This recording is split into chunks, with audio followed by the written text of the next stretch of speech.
Então, boa noite, sejam todos muito bem-vindos. Mais uma vez agradecendo a participação de vocês e obrigada, Aline, obrigada, Marina. Prazer incrível ter vocês aqui hoje na nossa aula inaugural, uma aula que a gente já vem falando a respeito há algum tempo. A gente teve uma adesão muito grande no grupo de WhatsApp e também quando a gente divulgou o curso que vai iniciar no final do mês. Eu tive 500 curtidas nesse curso. Olha, eu fiquei fiquei surpresa. Eu acho sim que é um tema de muita relevância, acho sim que é um tema de muito interesse para os profissionais da área de fonoaudiologia. Então, eu gostaria de apresentar hoje as nossas professoras. A nossa aula de hoje será a avaliação motora da fala ao longo da vida. E nossas ministrantes, a fonoaudióloga Aline Mara de Oliveira, professora adjunta do curso de Fonoaudiologia e de pós-graduação da Universidade Federal de Santa Catarina, é pós-doutora em fonoaudiologia pela Unesp Marília, tem doutorado também pela Unesp São José do Rio Preto e na Queen Margaret University, em Edimburgo, na Escócia.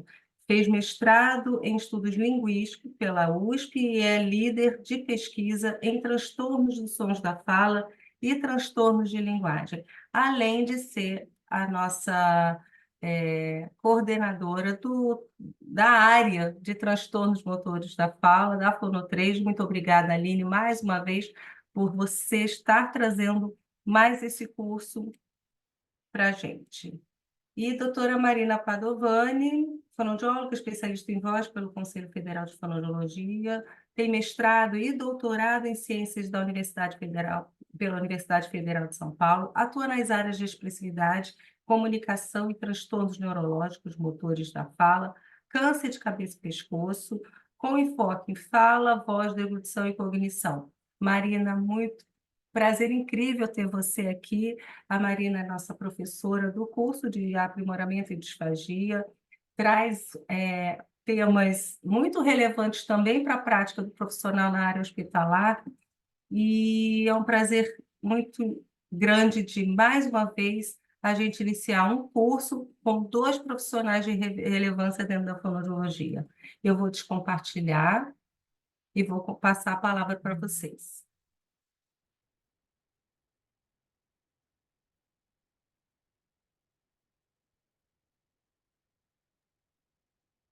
Vou dando boas-vindas, acho que a Aline vai começando, né, Aline? Então, é um prazer estar aqui, agradecer o convite especial da Aline para compor, e a gente preparou aqui uma conversa já direcionando, né, para o que a gente pretende aprofundar, mas a gente já vai conversar algumas coisas aqui. Então, Aline, obrigada pelo convite para compor. Vou passar a palavra para você. Então, boa noite, pessoal. Quero agradecer mais uma vez, né, a Alegra pelo convite de, né, pensar em alguma proposta de avaliação. Isso surgiu em decorrência né, porque eu trabalho com a Fonotrade num curso, né, eu ministro um aprofundamento dos transtornos do som, dos motores de fala.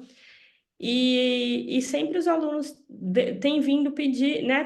Pede muito, você não vai falar sobre avaliação? E sobre avaliação, eu pincelava assim um pouco, né, os pontos principais, mas como, né, o objetivo era a terapia, surgiu, né, essa demanda, essa vontade dos próprios alunos. Então, como é uma avaliação muito específica, né, diferente do que a nossa prática clínica dentro dos transtornos dos sons da fala, merece mesmo um momento para a gente pensar em avaliação, porque são muitos detalhes, muitos protocolos novos. A área de transtornos motores ela tem avançado muito nos últimos anos, né? Então, a gente precisa se atualizar dentro das avaliações, para a gente compor, na verdade, um diagnóstico e um diagnóstico diferencial, e aí sim propor né, a intervenção propriamente dita. Então, eu não preciso me apresentar, a Alegra já falou, né? Mas eu sou a professora Aline, da UFSC. Eu estudo o transtorno solo da fala há alguns anos já. E nesses últimos eu tenho me dedicado aos transtornos motores de fala. Eu costumava falar assim, tanto isolado como em comorbidade, mas cada vez mais a gente acredita que é muito raro, né? Qualquer transtorno motor de fala isolada. A maior parte está em comorbidade, né? Então, a gente vai pensar na avaliação, mas pensando que nós temos uma criança que ela pode ter, né, do ponto de vista, né, da criança. Ela pode ter uma suspeita de uma comorbidade, né? Pode ser idiosincrática. Então, a gente tem aqui esse quadro do Dr. Scharrenberg. Quem é da área, assim, né, ou já fez algum curso, ou já, né, lê sobre o assunto, sabe que esse é o quadro mais famoso e que mudou realmente a perspectiva de estudo nossa, né, que estuda com crianças. Por quê? Porque ele, né, dispensou praticamente 20, 30 anos da carreira dele, do time dele, lá com muitos pesquisadores, na tentativa de fazer um diagnóstico diferencial mesmo, né? Das crianças com apraxia de fala na infância, que antes a gente nem tinha essa terminologia, a gente começou a conhecer em 2007. E aí depois a gente foi vendo que a criança né, que a gente chamava de apraxia, chamava porque eu também tenho artigos mais antigos que a gente colocava tudo no mesmo balaio, que agora a gente não chama todas mais elas de apraxia. A gente também tem um outro grupo que é até mais prevalente, que é o atraso motor de fala. Então, dito isso, veja que a avaliação ela já vai ser importante para fazer esse diagnóstico diferencial entre esses dois transtornos, que não é uma tarefa fácil, é uma tarefa difícil, tá? Desafiadora.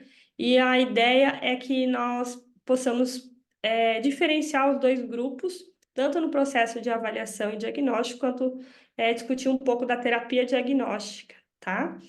A disartria infantil, né, que é um outro grupo que a gente tem se debruçado, um pouco mais recente até, e a apraxia de fala junto com a disartria infantil, que, por exemplo, a ASHA, né, publicou um tutorial de uma proposta de avaliação desse grupo com comorbidade, apraxia mais disartria, que é o da direita aqui do quadro do Dr. Scharrenberg, e que a gente vai discutir um pouquinho dos sinais clínicos desse grupo também, tá?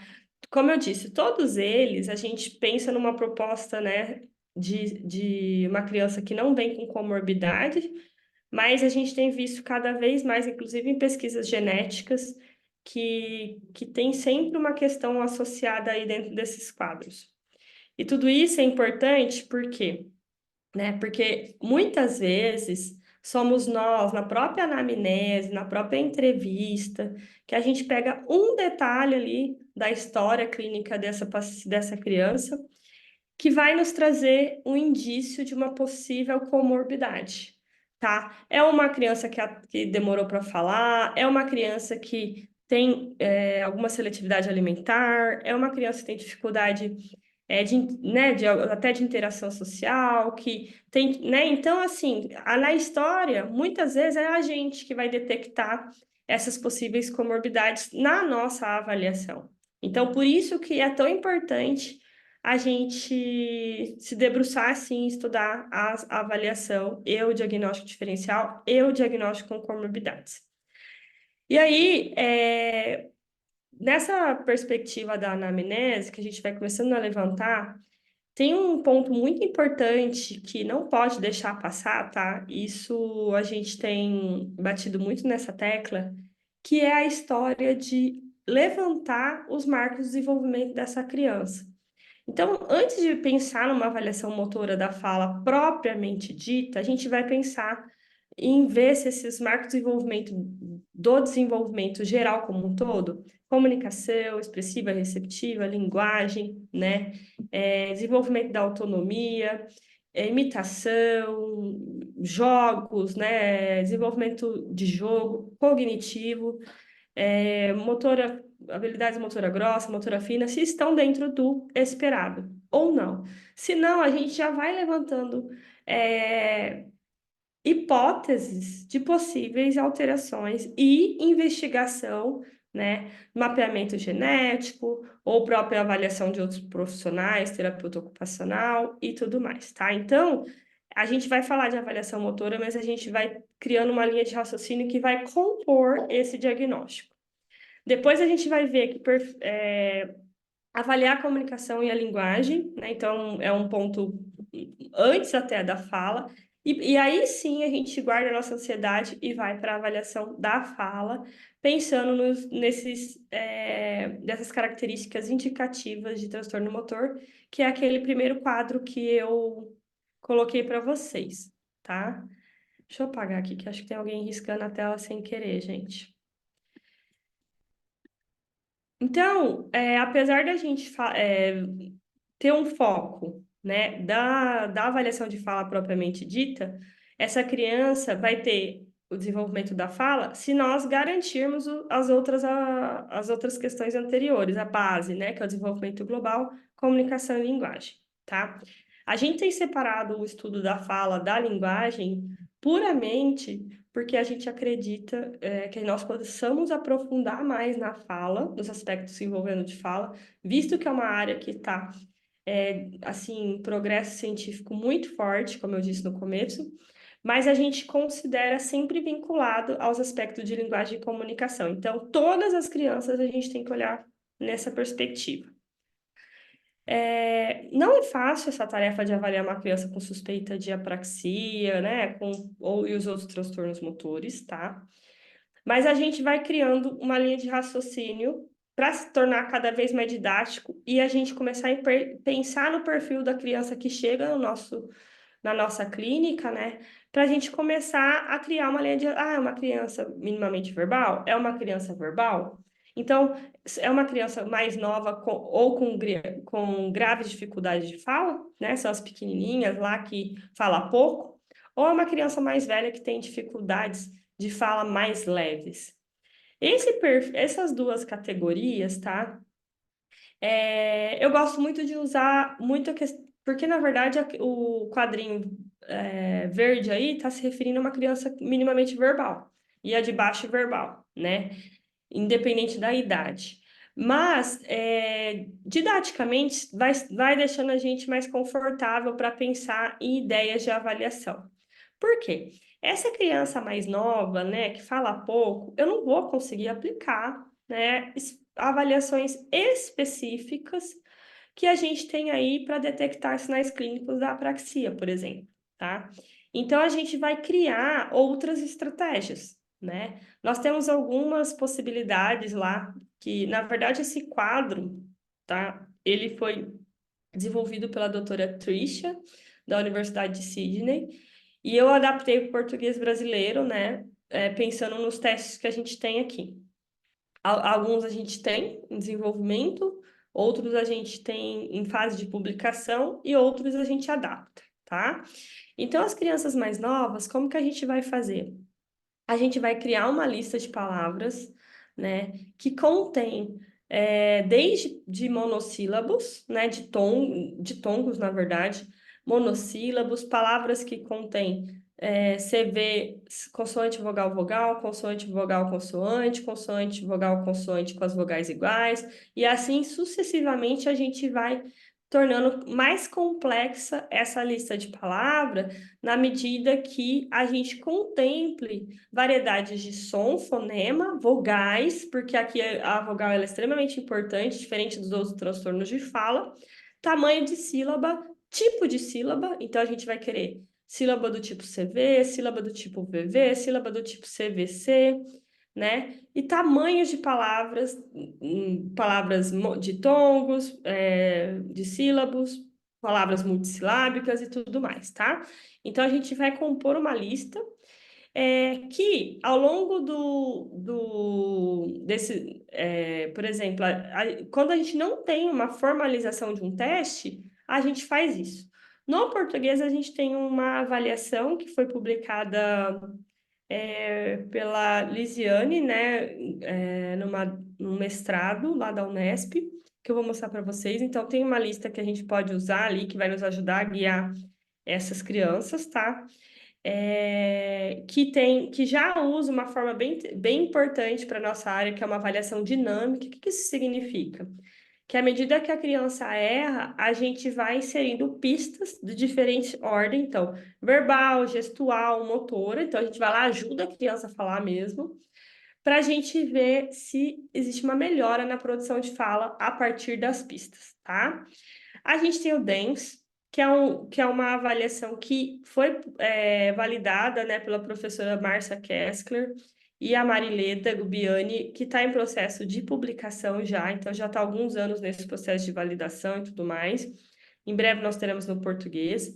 A gente tem o NDP3, né, que é uma avaliação desenvolvida no Reino Unido. Eu estou em processo, eu estou trabalhando nele, então, mas ainda vai alguns anos para a gente conseguir terminar, tá? E outros. Então, o que a gente tem por hora? Essa lista de palavras que que eu vou mostrar para vocês, que a gente vai trabalhando nessa perspectiva dinâmica, tá? Crianças mais velhas, a gente já tem condições de avaliar de modo mais complexo, concorda? Porque ela fala, às vezes a inteligibilidade de fala dela é muito prejudicada, mas ela fala, né? E aí, o que a gente pode fazer? A gente cria também lista de palavras multissilábicas e mono e di também a gente vai criando, usando como a gente usou nas crianças mais novas. Essa lista de palavras multissilábicas eu desenvolvi, né, com a minha supervisora quando eu fiz pós-doc na Unesp. E só que eu já uso, tá? Ela é uma avaliação muito robusta, inclusive ela é uma das mais recomendadas para a gente detectar essas alterações motoras do tipo, tá? Alterações de coarticulação, então, conforme a criança vai falando uma palavra do tipo dinossauro, se ela tem dificuldade na organização e no planejamento motor, essas palavras mais desafiadoras, o que vai acontecer? Ela vai quebrar em palavras menores, ela vai errar acento, ela vai errar vogal, ela vai errar consoante. Então, nessa lista, a gente vai detectando possibilidades, tá? De identificar esses sinais motores, entende? Então, é aí que a gente vai entrando esse processo de desenvolvimento. Então, por que são palavras multissilábicas ou polissilábicas, né? Porque conforme aumenta a dificuldade, a gente vai identificando esses sinais. A gente tem outras avaliações que avaliam inconsistência de fala, por exemplo. Então, a criança repete algumas figuras. Então, retângulo, retângulo, ressângulo, refângulo, o mais rápido possível. E aí a gente detecta a quantidade de vezes que ela erra, né, naquela repetição rápida. Diadoxinesia, patacá, patacá, patacá, patacá, que é uma tarefa que usa-se muito na fala do adulto. Então, por isso que é tão interessante a gente casar essa aula infantil com adulto, porque muita da perspectiva da avaliação do adulto a gente vai usar aqui na criança também, tá? Numa perspectiva, claro, mais desenvolvimental, com outras características, mas essa análise da fala para identificar os sinais motores, a gente tem muito. Então, entendendo do adulto, a gente entende muito da criança também, tá? Sempre uma amostra de interação em ambos os grupos, tá? E fala espontânea. Na criança, claro, a gente vai dar um brinquedo, uma fala mais interacional, naturalística. E na fala de crianças mais velhas com dificuldades mais leves, a gente vai trabalhar com, por exemplo, com narrativas, com uma complexidade maior linguística, tá? E por quê? Porque a gente também quer ver questões de prosódia, né? Então, por isso que essa interação é importante, tá? Eu tenho a gente usa uma avaliação, né, de prosódia na verdade, ela chama teste de repetições de frases acentual.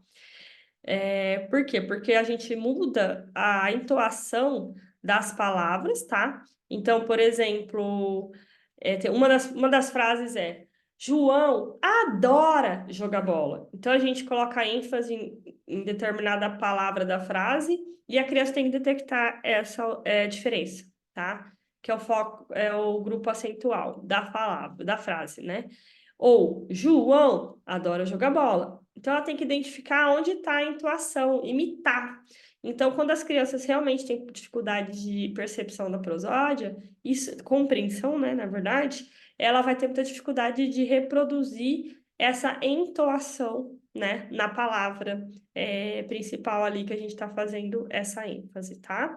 Então, vejam que a gente usa outras avaliações que a gente costuma usar na avaliação de fala, mas a gente tem muitas avaliações específicas, como as questões dessa ideia de dinâmica, essas outras avaliações que a gente não usa comumente nos outros transtornos dos sons da fala, né? Por exemplo, transtorno fonológico, atraso de fala, erro residual. Por quê? Porque a gente vai usando essas avaliações para identificar essas características dos transtornos motores. Então, por exemplo, a diadoxinesia, que é o patacá, patacá, patacá, PTQ, PTQ, PTQ, a gente tem várias avaliações que a gente usa no sentido de verificar esse controle motor, né, em diferentes pontos ali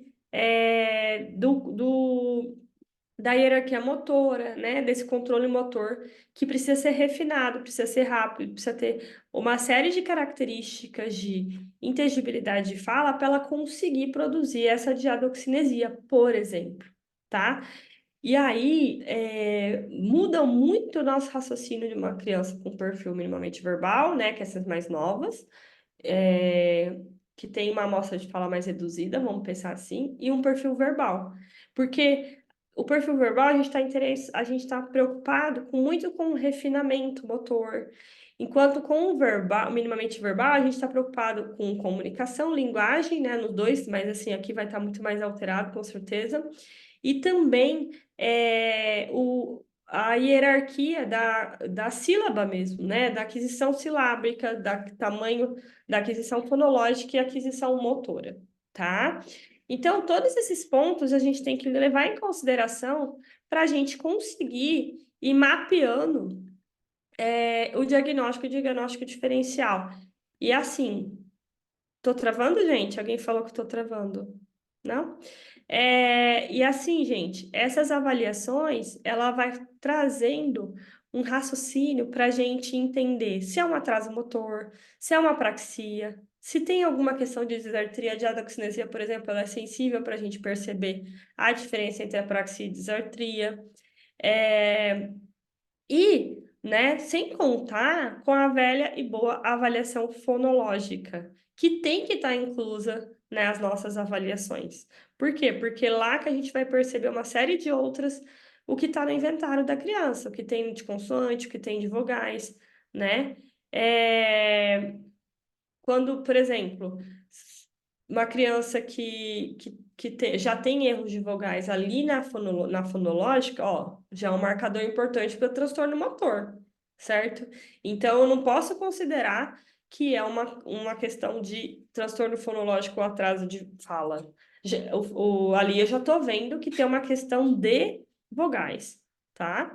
Então, tem várias questões que essas avaliações específicas, né, que a gente vem estudando aí e desenvolvendo, né, ela vai nos trazendo informações importantes para a gente chegar num diagnóstico diferencial e aí depois escolher a intervenção correta, tá, gente? Porque assim, ó, eu sou muito contra pessoas que falam assim, eu aplico cíclico, REST, aplico prompt, aplico sei lá qual método, sem pensar no perfil clínico da criança. Quando a gente pensa nesses dois perfis que eu separei didaticamente aí, praticamente a intervenção é diferente, tá? Porque uma não fala quase nada, né? E a outra fala, mas ninguém entende nada também, por outro lado.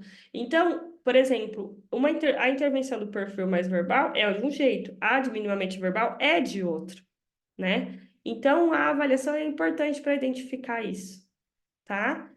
A Marina, então, vai dar continuidade para a fala do adulto. E aí a gente vai conversando com as perguntas no final, tá? Isso, a gente vai fazer assim, a gente vai colocando as perguntas, quando a Marina terminar a exposição dela, a gente vai entrar com o nosso curso, até porque o programa do nosso curso complementa a nossa aula também, né? Porque a gente vai falar como que a gente pensou e por que que a gente pensou cada coisa. E enquanto isso, vocês vão continuando a escrever as perguntas, tá bom? Marina, agora é com você. Obrigada. Vocês me escutam bem? Tá Sim. dando para ver? Então tá bom. Porque quando a gente projeta, a gente perde de ver todo mundo, né? Então, cabe a mim falar dos transtornos do adulto e idoso, também já foi apresentada, e basicamente, para o adulto e para o idoso, a gente vai falar de transtornos adquiridos, né? Então, a gente tem uma base totalmente diferente, que é algo que já foi consolidado e que vai se perder.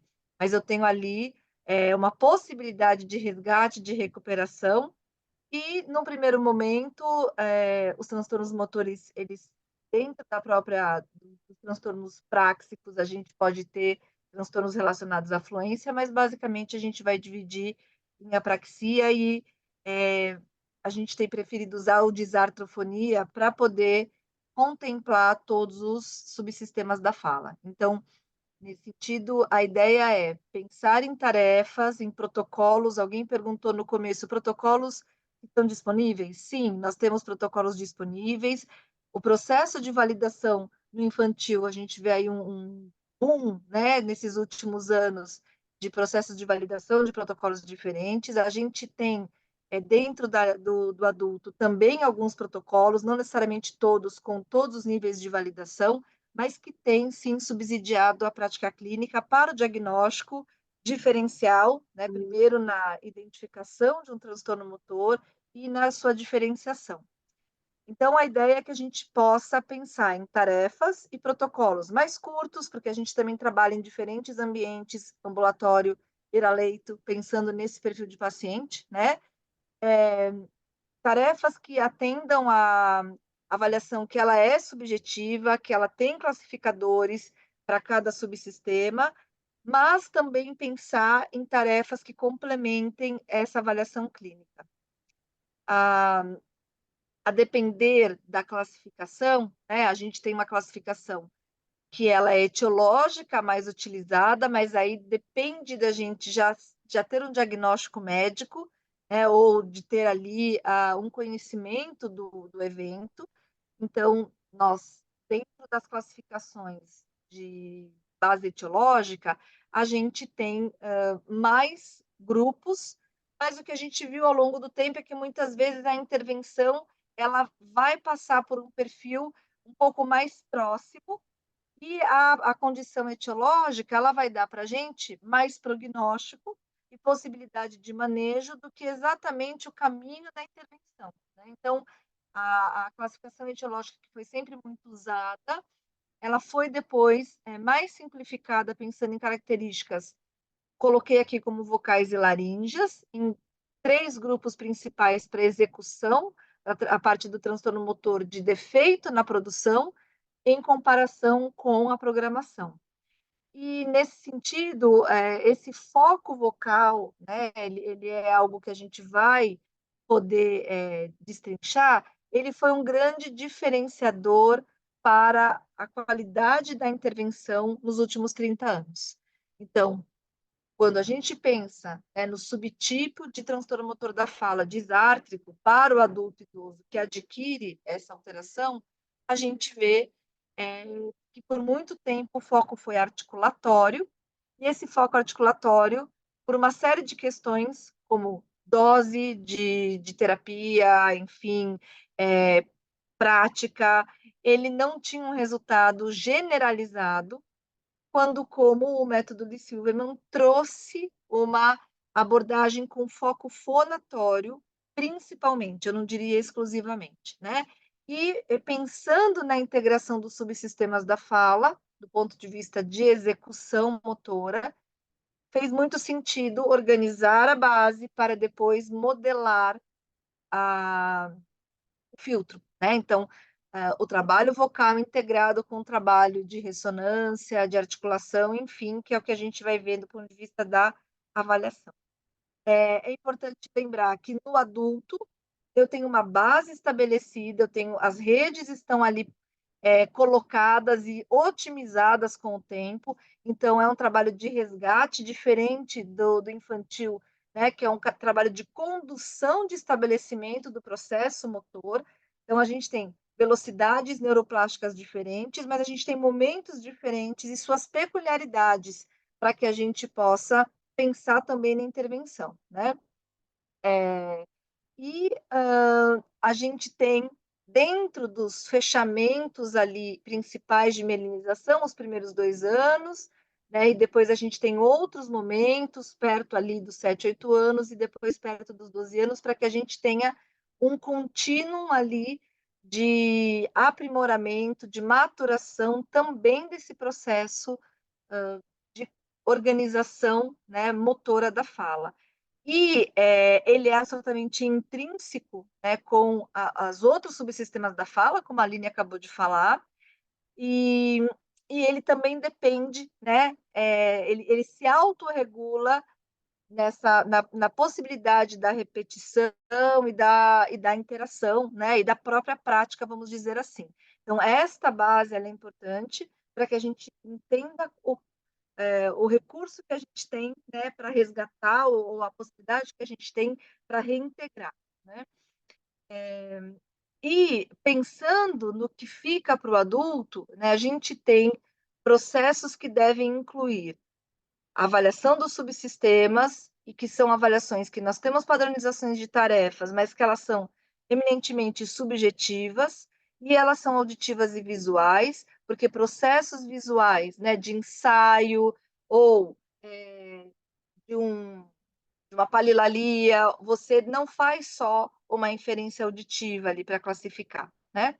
A gente tem avançado muito, a escala analógico-visual é uma ferramenta mais sensível para a gente poder classificar essas percepções, mas elas são subjetivas. Então, o que a gente acho que vai poder ter de diferencial na parte do adulto, e que também serve, como a Aline falou, para a parte infantil, é entender o avanço e a contribuição das medidas acústicas, que são medidas que são muito frequentes na avaliação clínica vocal, e que elas vêm da avaliação de fala, elas precisam acompanhar a avaliação de fala, porque elas podem ser tanto ferramentas de biofeedback na terapia, na intervenção, mas elas são importantíssimas para caracterizar, até para processo diagnóstico, a produção motora da fala, né? Então, algumas, a ideia é que a gente possa pensar em programas disponíveis, gratuitos, de baixo custo, para que a gente incremente essa prática para trazer informações objetivas mais sensíveis para o processo diagnóstico dos transtornos motores da fala. E a gente não pode deixar de incluir, pensando no adulto e do ponto de vista de integridade cognitiva, mas a gente tem como também inferir ou aplicar isso com pessoas, né, que estão relacionadas ao paciente.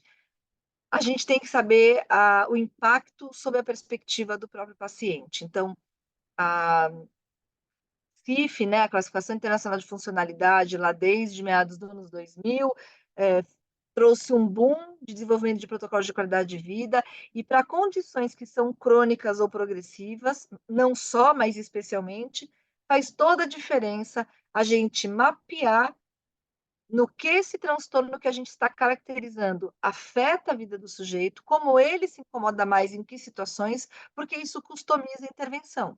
Isso é medida a ser somada dentro do processo de acompanhamento de intervenção. Então, do momento que eu tenho uma boa caracterização, entendo quanto isso impacta, que é algo que eu não posso inferir, por exemplo, pela gravidade do transtorno, né? A gente já viu que às vezes uma disartria grave tem um impacto tão intenso quanto uma disartria leve, porque isso vai depender do quanto a pessoa ainda se mantém independente e autônoma, não é pela gravidade em si, mas isso pode ajudar muito a gente na customização da intervenção e na percepção ou sensibilização do paciente adulto e idoso que a gente traz aí para a adesão para a intervenção. Algumas medidas objetivas, elas são conhecidas, né? Então, tempo máximo fonatório, intensidade por decibelímetro, medida de velocidade de fala de palavras por minuto e sílabas por minuto, isso a gente já tem categorizado em português. A modulação, perfil de extensão, então a Aline trouxe aqui o uso desse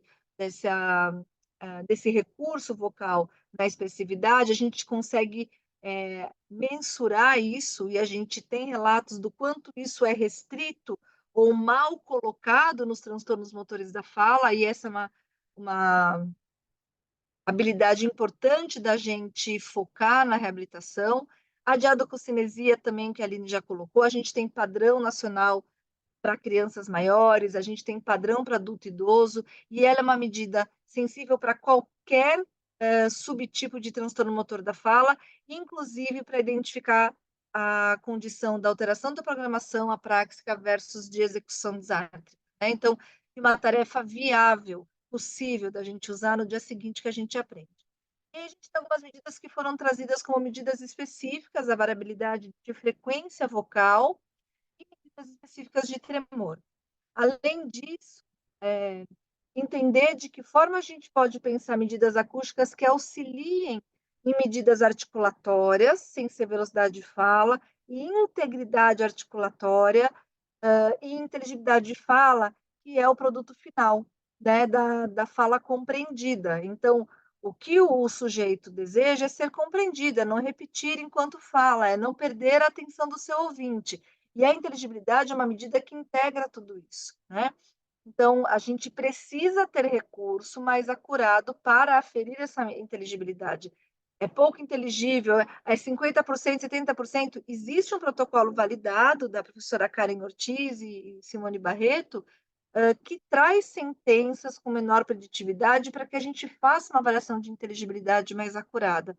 Então, nós temos ferramentas nacionais que nos ajudam nisso, e como qualquer ferramenta nova, curva de aprendizagem, né, o tempo que a gente leva para se familiarizar é o tempo que a gente precisa investir para que a gente melhore a nossa qualidade de avaliação.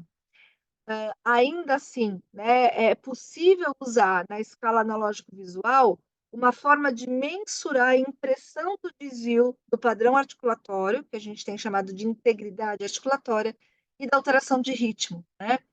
E algo muito curioso que eu vou dar de spoiler para vocês é que condições disátricas não cerebelares primárias, elas podem ter ritmo alterado, porque mesmo que eu tenha outro foco de lesão que prejudique o controle motor da fala, o cerebelo íntegro, mas em via, né, com outras áreas corticais ou, por exemplo, núcleos da base que estejam em pior função, ele pode impactar de alguma forma no ritmo da fala. Então, o ritmo, a diadococinesia, que anteriormente elas estavam ali como essenciais para alterações cerebelares, elas são essenciais para qualquer desajuste de controle motor da fala.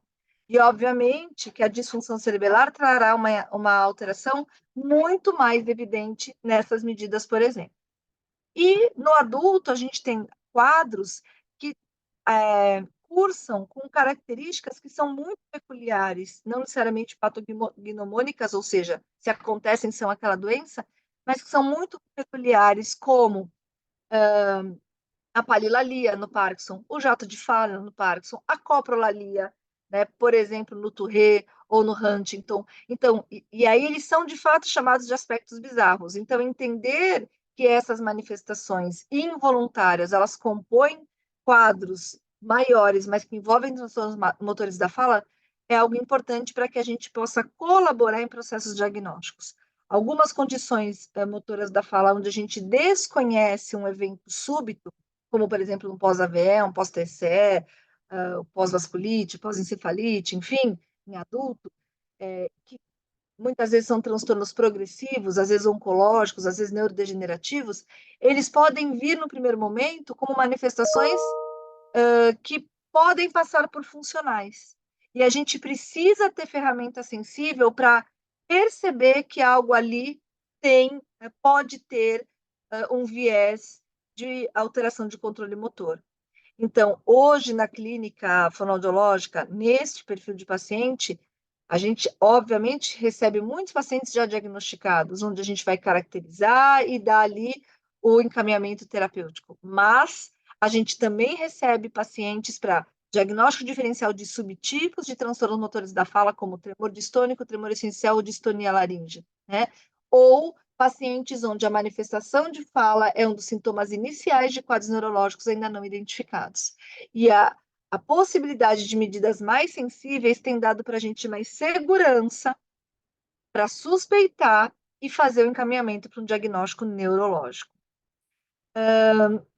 Então, para exemplificar, né, a gente tem diversos programas viáveis, disponíveis e gratuitos que podem ajudar a gente a quantificar medidas e trazer aí esse incremento na avaliação, né, com uma medida objetiva que vai servir também de parâmetro para acompanhamento desse sujeito. Então, a ideia é poder fazer algumas, né, durante as aulas, para que a gente entenda a viabilidade e tenha a possibilidade de replicar imediatamente. O PRAT é uma ferramenta gratuita, uma ferramenta que tem sido muito útil, tanto para novas medidas, como para informações antigas, como uma espectrografia visual, como a disponibilização imediata de medidas de formantes, que podem ter relação direta com a acurácia articulatória das vogais, ou medidas de estabilidade de frequência e intensidade. Então, programas que já existem e que a gente pode ter o olhar para complementar a nossa atuação, né? Da mesma forma, o uso de alguns recursos vocais que compõem a prosódia, que não é só modulação de frequência e intensidade, mas inclui uso de pausas, velocidade, o ritmo, enfim, mas o uso de frequência e intensidade são elementos essenciais para que a gente melhore a prosódia, né? Então, organizar na base o padrão vocal também é proporcionar um uso vocal para uma melhor prosódia. E a gente tem programas nacionais que nos ajudam a estadiar no primeiro momento essa restrição ou esse descontrole prosódico e ser uma ferramenta para treinamento terapêutico e acompanhamento posterior. Então, o paciente com transtorno motor da fala, ele se beneficia muito, os modelos terapêuticos, eles trazem muita necessidade, além da modelagem, do uso de feedback, de estratégias de feedback. O feedback visual é um recurso importante que tem trazido respostas excelentes de organização de novos padrões motores, de generalização como consequência, e às vezes num tempo melhor do que quando o sujeito não tem uma forma de se monitorar na prática quando não está com o terapeuta. Além disso, o uso de escalas de funcionalidade, então a Shannon é um conjunto de escalas funcionais para diferentes áreas da fonoaudiologia. Existe a Shannon de transtorno motor da fala. E essa é uma escala que, além de... não é uma escala de gravidade, então a gente vai usar a escala de gravidade em outros recursos, a gente tem uma escala de classificação de disartria da CASSE, ou a gente tem a própria escala da ASHA, que é uma avaliação bastante longa, enfim, a gente tem essa ASHA NUNS, que ela é complementar à escala de gravidade. É uma escala que coloca o sujeito numa condição do quanto ele é autônomo, do quanto ele precisa de pistas, né? Em que nível da produção de fala, da duração ali de uma produção de fala, ele dá conta. É no nível de sílaba, é no nível de palavras simples, é no nível de uma frase simples. Então, essa escala de 7 níveis, ela tem em alguns trabalhos corroborado com as escalas de gravidade, mas ela não é a escala de gravidade, e ela é um norteador importante para a gente do ponto de vista terapêutico e de orientação de paciente e cuidadores. Então, no momento que eu classifico o paciente numa ASHA NONS, né, eu sei que no processo terapêutico, o próximo passo dele não é sair falando e conversando, né? É evoluir para algo onde ele coloca algumas sílabas, que ele traga ali algumas palavras automáticas, né? Ou combinações duplicadas, enfim, precisando de muita estratégia de apoio, como, por exemplo, comunicação aumentativa alternativa, para poder se comunicar efetivamente. E nisso eu consigo também, né, dosar a ansiedade nossa e do paciente de como ele vai fazendo esse progresso. Então, é uma escala complementar que vale a pena a gente usar. para os quadros que progridem com piora ou que a gente organiza processos de melhoria. Além disso, a gente sabe que no adulto, pelas lesões adquiridas, não é impossível a comorbidade, né? A Aline trouxe isso dentro da condição infantil, né? De ser uma condição sempre já associada a outras manifestações, enfim. No adulto, a gente tem muito isso, né? E muitas vezes uma dificuldade diagnóstica, quando aspectos linguísticos ou cognitivos estão afetados, muitas vezes a gente não consegue entender se a apraxia é uma afasia que não traz uma emissão, né? E às vezes é o processo que ajuda a gente a esclarecer. Então, nesse sentido, é importante que a gente entenda o impacto dos distúrbios linguísticos e cognitivos no próprio esclarecimento dos transtornos motores ou vice-versa. O quanto as dificuldades motoras, elas impactam também na intervenção de distúrbios cognitivo-linguísticos.